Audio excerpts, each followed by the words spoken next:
श्यामपुर पहाड़ों की तलहटी में बसा हुआ एक बहुत ही प्यारा गांव था। लोग दूर दूर से वहां घूमने आते थे। उसी गांव के पास एक घना जंगल था और उस जंगल में एक हवेली थी। वो हवेली बहुत ही पुरानी और सुंदर थी। रोज रात को उस हवेली में से किसी लड़की के हंसने की आवाज आती थी। इस वजह से गांव वाले उस हवेली से इतना घबराते थे कि रात में उस हवेली के पास से भी नहीं गुजरते थे। चंदू नाम का एक गांव वाला वहां से गुजर रहा होता है। चंदू जैसे ही हवेली के गेट के पास पहुंचता है, एक जोर से हवा का ठंडा झोंका आता है। चंदू खुश हो जाता है। अरे वाह, कितनी ठंडी हवा का झोंका है। भरी गर्मी में सर्दी का एहसास करवा दिया, मजा आ गया। लेकिन उसी समय चंदू को याद आता है ये गर्मी के दिन है और कहीं भी ठंडी हवा का मतलब नहीं बनता। लेकिन अभी थोड़ी देर पहले तो इतनी गर्मी थी, एकदम से ठंडी हवा कैसे बहने लगी? उसी समय एक लड़की की परछाई दिखाई देती है। परछाई में से आवाज आती है जो चंदू को बुला रही होती है। परछाई की आवाज सुनकर चंदू घबरा जाता है और वहां से भागने लगता है। अरे भाग रे, इतनी रात को घने जंगल में कौन है जो मुझे मेरे नाम से पुकार रहा है? लगता है ये वही चुड़ैल लड़की है। चंदू भागने लगता है, लेकिन काफी देर तक भागने के बाद भी वो उसी जगह पर खड़ा रहता है। अरे मोरी मैया, मैं तो अभी भी उसी जगह पर ही हूँ। ये कैसा जादू है? भगवान, बस इस बार बचा ले। मैं जिंदगी में कभी रात में नहीं निकलूंगा। लेकिन चंदू इतना डर जाता है कि वहीं पर बेहोश हो जाता है। उसी समय एक चुड़ैल लड़की वहां आती है और उसे देखकर बोलती है, बड़ी जल्दी बेहोश हो गया। अभी तो इसने मेरी खूबसूरती नहीं देखी, नहीं तो मर ही जाता। ऐसा कहकर चुड़ैल लड़की वहां से चली जाती है। उधर चंदू को जब होश आता है, वो अपने आप को गांव के भीतर अपने दोस्तों छगन और मगन के पास पाता है। अरे भाइयों, मैं क्या बताऊं, कल रात को उसी भूतिया हवेली के पास बहुत ही सुंदर लड़की देखी। वो मुझे बुला रही थी।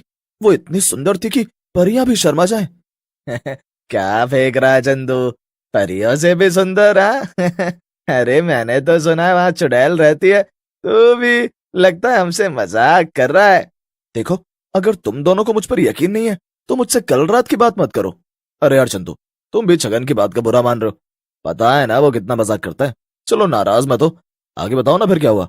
फिर जैसे ही उस लड़की ने मुझे बुलाया, मैं लपक के उसके पास गया। वो भी मुझसे मिलकर बहुत खुश थी। लेकिन तभी उस लड़की का खड़ूस बाप अपने कुछ लोगों के साथ आया और मुझे मारने लगा। अरे फिर क्या हुआ चंदू भाई? अरे मगन, होना क्या था, मैं वहां से भागा और भागते भागते एक जगह गिर गया और बेहोश हो गया। फिर मुझे कुछ याद नहीं है कि क्या हुआ। मगन और छगन उस लड़की की कल्पना में खो जाते हैं और बोलते हैं, चंदू भाई, एक बात बताओ, वो लड़की क्या सचमुच में परियों से ज्यादा सुंदर थी? कहीं तुम हम दोनों को बहका तो नहीं रहे हैं? देखो, तुम दोनों को मुझ पर विश्वास करना है तो करो, नहीं तो फुटो यहाँ से। चंदू को गुस्से में देख मगन और छगन वहां से खिसक लेते हैं, लेकिन दोनों का दिमाग उसी जंगल वाली लड़की की तरफ होता है। अरे मगन, क्या सच में इतनी सुंदर लड़कियां होती हैं? और अगर होती भी हैं तो इस बंदर सी शक्ल वाले चंदू को अपने पास क्यों बुलाएगी? अरे यार छगन, मुझे तो लगता है ये मनचला चंदू जंगल में अकेली लड़की देखकर उसके पास गया होगा और उस लड़की के घर वालों ने उसकी पिटाई करती होगी और इसी वजह से ये बेहोश हो गया होगा। और हमें अपने किस्से सुना रहा है। मगन और छगन दोनों ही मन चले थे। दोनों का मन चंदू की बात सुनने से उस लड़की को देखने का कर रहा होता है। इसलिए दोनों रात में जंगल जाने की योजना बनाते हैं और रात में जंगल पहुंच जाते हैं। अरे छगन, ये जंगल तो बहुत ही डरावना लग रहा है। कहीं ये उस चंदू के बच्चे ने हमारे साथ मजाक तो नहीं किया? मुझे तो बहुत ही डर लग रहा है। मगन, डर तो मुझे भी बहुत लग रहा है, लेकिन देखना तो पड़ेगा ही ना। वैसे भी सुना नहीं है क्या कि कीचड़ में ही कमल होता है? वैसे सुंदर लड़कियां जंगल में अकेले ही रहती हैं। अब ये बकवास बात कहाँ से सुन ली तूने? कौन से बाबा ने बताई तेरे को ये बात कि सुंदर लड़कियां जंगल में रहती हैं? ये बात श्री श्री श्री 1,00,000 बाबा छगन दास ने बताई है। जैसे ही छगन की बात खत्म होती है, तभी वहां एक लड़की की सुरीली आवाज आती है। अरे ओ छगन और मगन, तुम दोनों मुझे ही ढूंढ रहे हो क्या? बताओ। जी जी परी जी, मैं आप ही को ढूंढने आया था और ये मेरा दोस्त है मगन। हम दोनों आपको ही ढूंढ रहे हैं। छगन की बात सुनकर लड़की की आवाज फिर से आती है। बहुत ही मन चले हो तुम दोनों के साथ खूब पटेगी। चलो हवेली पर, वहीं मिलते हैं। लड़की की आवाज सुनकर मगन खुश हो जाता है। वाह, हवेली पर तो मैं हम दोनों चलना चाहते हैं, लेकिन आप भी तो सामने आ जाओ, जरा हम भी तो देखें कि इस कोयल सी आवाज की मालकिन कौन है। मगन की बात सुनकर चुड़ैल एक लड़की बनकर उन दोनों के सामने आ जाती है। इतनी सुंदर लड़की सामने देखकर छगन और मगन हैरान रह जाते हैं। अरे मगन, वो चिंदी चोर चंदू तो सही कह रहा था, ये तो सचमुच परियों से भी ज्यादा सुंदर है। अगर ये फिल्मों में आ जाए तो सारी हीरोइनें बॉलीवुड से भाग जाएंगी। यहाँ सही कह रहे हो छगन, ये लड़की तुम्हारी भाभी बनने के लिए बिल्कुल सही है, समझे। मगन और छगन को अपने को यूं घूरता देख लड़की बोलती है। क्या हुआ तुम दोनों को? क्या मैं सुंदर नहीं हूं? और अगर तुम दोनों को नहीं चलना तो तुम दोनों वापस जा सकते हो। लड़की की बात सुनकर मगन और छगन दोनों घबरा जाते हैं और बोलते हैं, अरे नहीं नहीं, हम दोनों तुम्हारे साथ चलेंगे। वो हमारे पूरे गांव में तुमसे गोरी लड़की नहीं है कोई, इसीलिए हम थोड़ा सोच में पड़ गए। चलो चलो। लड़की छगन के गालों में हाथ फेरते हुए बोलती है, तुम दोनों बहुत ही मजाकिया हो। तुम दोनों के साथ बातें करने में मजा आएगा। फिर छगन और मगन लड़की के साथ साथ हवेली की ओर चले जाते हैं। दोनों जैसे ही हवेली के अंदर घुसते हैं, हवेली का दरवाजा अपने आप बंद हो जाता है। ये देखकर मगन घबरा जाता है और बोलता है, ये दरवाजा अपने आप क्यों बंद हो गया? क्या चक्कर है ये? कौन हो तुम? मगन की बात सुनकर लड़की की गर्दन छगन और मगन की तरफ घूम जाती है और वो एक चुड़ैल के रूप में आ जाती है। मैं वही हूं जिससे मिलने के लिए तुम दोनों मरे जा रहे थे। अब सामने आ गई हूं तो घबरा रहे हो। चुड़ैल को देखकर छगन और मगन की हालत डर के मारे खराब हो जाती है। दोनों हवेली से भागने की कोशिश करते हैं, लेकिन हवेली का दरवाजा बंद होने की वजह से भाग नहीं पाते। कहाँ भाग रहे हो मेरे जमूरो? तुम दोनों यहाँ आ तो गए हो, लेकिन जाओगे मेरी मर्जी से ही। चुड़ैल उन दोनों को बांध देती है और बोलती है, तुम दोनों अब मेरा शिकार हो। अगली अमावस्या पर तुम दोनों की बलि देकर तुम दोनों का नरम नरम मांस खाऊंगी। फिर चुड़ैल वहां से चली जाती है। चुड़ैल के जाने के बाद मगन और छगन आपस में बातें करने लगते हैं। ये सब उस चंदू चोर का किया धरा है। एक बार मुझे मिल जाए, मैं उसका गला दबा दूंगा, छोड़ूंगा नहीं मैं उसे। गुस्सा मत हो छगन, तू उसे तब पकड़ेगा जब यहाँ से जिंदा बाहर जा पाएगा। नंदू की बात सुनकर वहां खड़ा चंदू सरपंच और नंदू को सारी बात बताता है, जिसे सुनकर सरपंच जी बोलते हैं, तुम बहुत बड़े मूर्ख हो चंदू।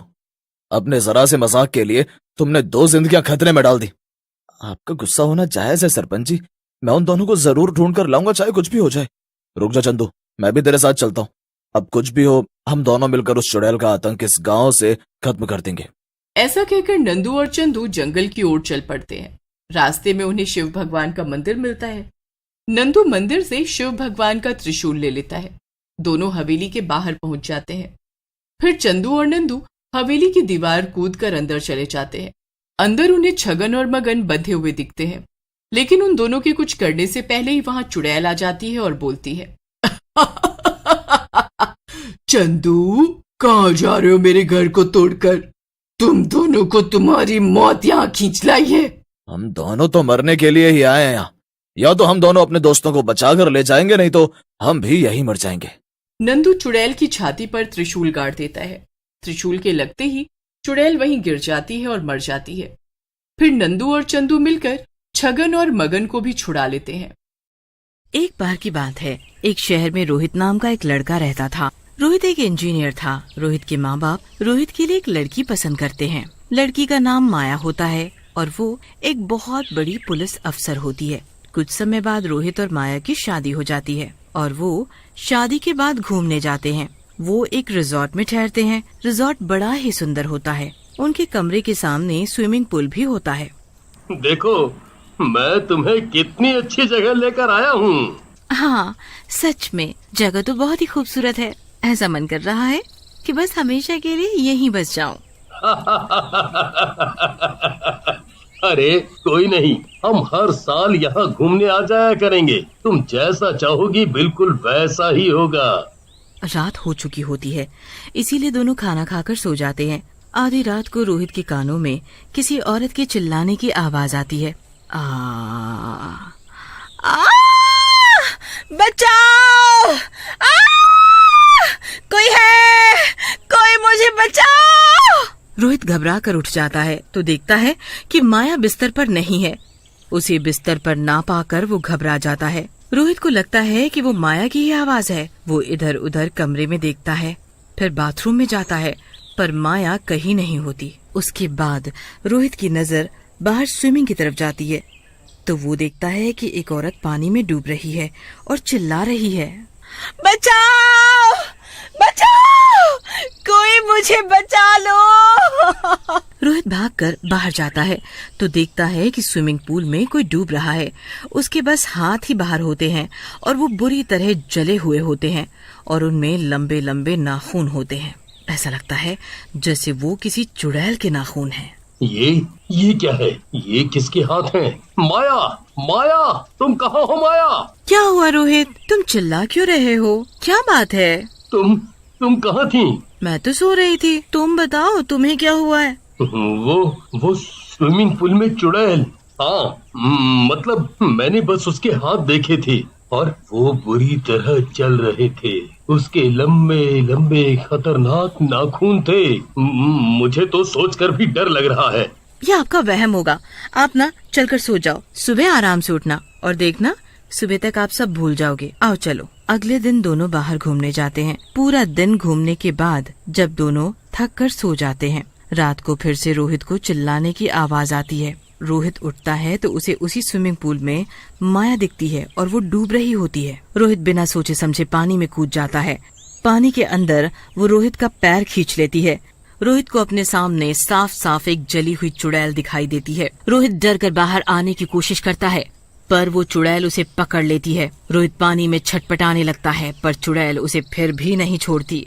अब तो रोहित को सांस लेने में भी दिक्कत होने लगती है। रोहित अपनी पूरी जान लगाता है और झटके से अपना हाथ चुड़ैल के हाथ से छुड़ा लेता है और वो बिना वक्त बर्बाद किए बस जल्दी से जल्दी पानी के ऊपर आता है तो वहाँ सामने माया खड़ी होती है। रोहित, रोहित, जल्दी आओ, मेरा हाथ पकड़ो, रोहित। माया, माया, वो चुड़ैल, माया, वो चुड़ैल। शांत रहो रोहित, शांत। रोहित शांत, तुम बस मेरा हाथ पकड़ो। रोहित अपना हाथ माया को देता है। माया रोहित को स्विमिंग पूल से बाहर निकाल लेती है और कमरे में ले जाकर बिस्तर पर लिटा देती है। आज तो मैंने उस चुड़ैल को साफ साफ सामने से देखा।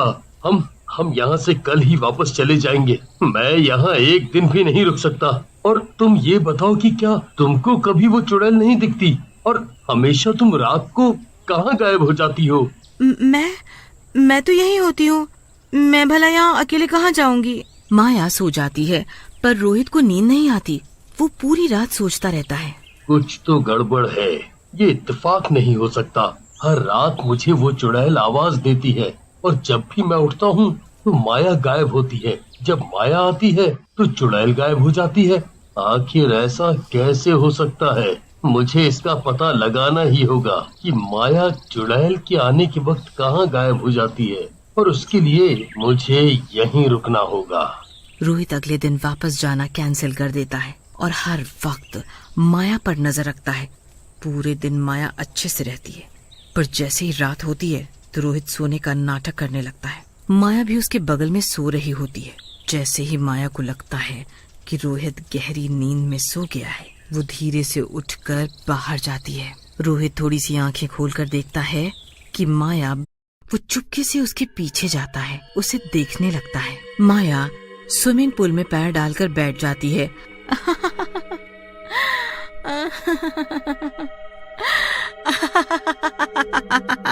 ये ऐसे अजीब तरीके से क्यों हंस रही है? रोहित माया को देख ही रहा होता है कि अचानक माया एक चुड़ैल में बदल जाती है और बुरी तरह चिल्लाने लगती है।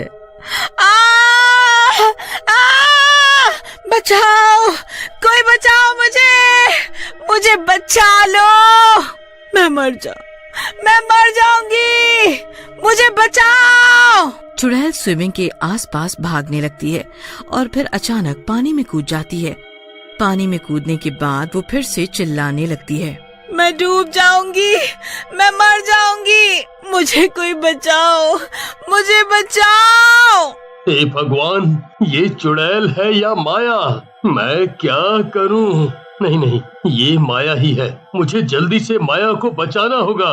रोहित जल्दी से बाहर भागता है और माया को बचाने के लिए पानी में कूद जाता है। पहले की तरह चुड़ैल फिर से रोहित को अंदर खींच लेती है। रोहित को उस चुड़ैल का जला हुआ शरीर दिखाई देता है। वो बहुत बुरी तरह से जली हुई होती है। चुड़ैल रोहित का हाथ पकड़कर उसे बिल्कुल अंदर ले जाती है और एक कोने की तरफ इशारा करती है। रोहित को उस कोने में एक चेन दिखती है जिसमें एक लॉकेट होता है। चुड़ैल तभी अचानक से गायब हो जाती है। रोहित हांफता हुआ पानी से बाहर आता है और किनारे पर आकर सांस लेता है।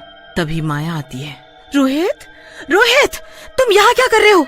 चलो जल्दी बाहर आओ, चलो जल्दी बाहर आओ। माया रोहित को बाहर निकाल लेती है और कमरे में ले जाकर लिटा देती है। तुम कहाँ थी माया? मैं तो सो रही थी और जब आपकी चीख सुनी तो मैं भागी बाहर आई। झूठ मत बोलो माया, मैंने तुम्हें खुद मुझसे पहले बाहर स्विमिंग के पास जाते देखा था और तुमने ही स्विमिंग में मुझे खींचा था और तुम ही मुझे अंदर ले गई थी। नहीं रोहित, मैं कहीं नहीं गई और मुझे तो स्विमिंग भी नहीं आती, बल्कि मुझे तो गहरे पानी से बहुत डर लगता है। तुमको यकीन नहीं है तो अभी मम्मी को फोन करके पूछ लो। रोहित माया की माँ को फोन करके पूछता है तो वो भी यही बोलती है कि माया को बिल्कुल भी स्विमिंग नहीं आती और वो गहरे पानी से डरती है। वो तभी के तभी बिस्तर से उठता है, स्विमिंग में जाकर कूद जाता है और अंदर जाकर उस लॉकेट को बाहर निकाल लाता है। रोहित उस दिल वाले लॉकेट को खोलता है तो उसमें एक लड़की की फोटो उस रिजॉर्ट के मालिक के साथ होती है। रोहित अगले दिन उस लॉकेट को लेकर आसपास के लोगों से पूछता है कि ये तो दूर बस्ती में रहती थी पर अचानक एक दिन ये गायब हो गई। इसकी माँ ने इसे बहुत ढूंढा पर ये मिली ही नहीं। पर हुआ क्या है? नहीं, कुछ नहीं। अरे बताओ ना साहब जी, आप बहुत परेशान लग रहे हो। आप बताओ, क्या पता मैं आपकी कोई मदद कर सकूं। रोहित उस औरत को सारी बात बताता है। वो औरत जल्दी से रोहित को एक तांत्रिक के पास लेकर जाती है और तांत्रिक को सारी बात बताती है कि रोहित के साथ उस रिजॉर्ट में क्या क्या हो रहा है। तांत्रिक रोहित को 2 लॉकेट देता है। एक लॉकेट अपनी बीवी को पहना देना और एक खुद पहन लेना। मैं जानना चाहता हूँ कि ये लॉकेट वाली लड़की चुड़ैल बनी कैसे? आखिर क्या हुआ था इसके साथ? रोहित लॉकेट लेकर आ जाता है और माया को वो लॉकेट पहना देता है। उसके बाद वो रात होने का इंतजार करता है। जैसे ही रात होती है वो चुड़ैल माया के शरीर में आने की कोशिश करती है पर उसके गले में पड़े लॉकेट की वजह से वो ऐसा नहीं कर पाती। नहीं, ऐसा नहीं हो सकता। इसने ये लॉकेट क्यों पहना? अब मैं इसके शरीर में कैसे जाऊंगी? उसके बाद वो गुस्से में स्विमिंग पूल में कूद जाती है। रोहित उस वक्त सोने का नाटक कर रहा होता है और जैसे ही वो चुड़ैल के पानी में कूदने की आवाज सुनता है वैसे ही वो भी जल्दी से स्विमिंग पूल में कूद जाता है। अंदर उसे वो चुड़ैल दिखती है पर इस बार रोहित उस चुड़ैल का हाथ पकड़ लेता है कि उसके साथ क्या हुआ है। मुझे मार डाला। मैं इस रिजॉर्ट के मालिक से प्यार करती थी पर उसने मुझे धोखा दिया। उसने मुझसे भी शादी कर ली और किसी दूसरी लड़की से भी। जैसे ही मुझे ये बात पता चली तो मैं सीधा यहाँ आ गई। उसकी दूसरी बीवी को भी सब बताने जाने लगी तो उसने मुझे यहीं जिंदा जला डाला और बस खुद को बचाने के लिए स्विमिंग पूल में कूद गई। जैसे ही रोहित उस चुड़ैल की बात सुनता है वो उस चुड़ैल का हाथ छोड़ देता है और जल्दी से बाहर आ जाता है। वो सारी बात माया को बताता है। वो उस रिजॉर्ट के मालिक को गिरफ्तार करवाती है। उसके बाद उसे उम्र कैद की सजा हो जाती है। चुड़ैल को इंसाफ मिल जाता है और उसकी आत्मा को मुक्ति